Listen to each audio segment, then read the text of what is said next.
integrate everything else that we've learned before. So everything we learned from F1 and F2 and F3, and then adding in this extra layer of what is now in F4.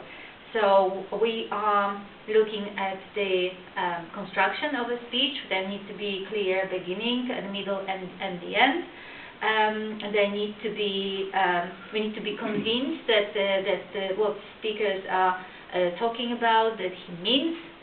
So we're looking at that, and then we're looking at everything that comes with F4, which is, as I mentioned, gestures, body language, facial expressions. So let me just start that I really enjoyed that speech. It was nicely built.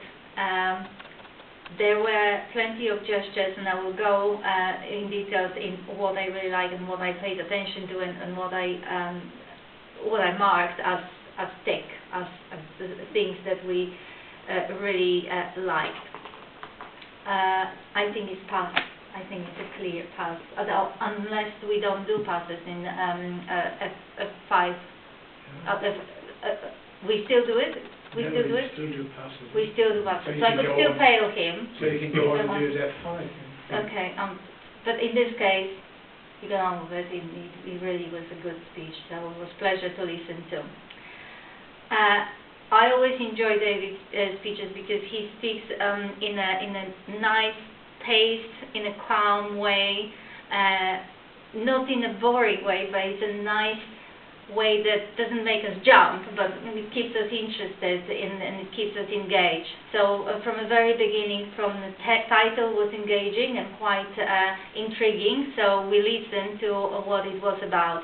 The beginning started from a little memory story, from memories of his father and himself on the golf course, which then in a very nice way transitioned into the life story of the main character of the speech, and then it brought to the end with the beginning of where we started. So there was a nice ending, coming back to the title, reminding us what the story was all about. So the structure was there.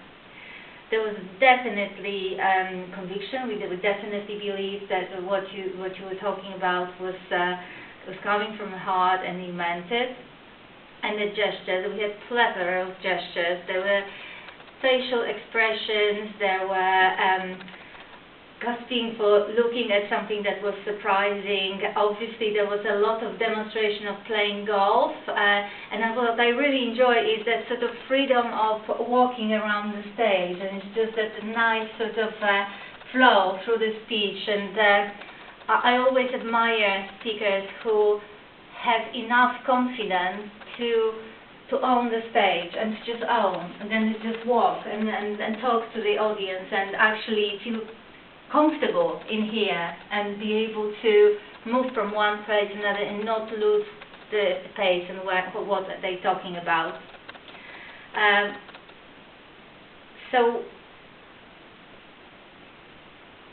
the narrowing of the eyes also, you know, they're telling us what we need to, how we need, go back one. Why the body language and facial impressions are so important is because words are very primitive, really.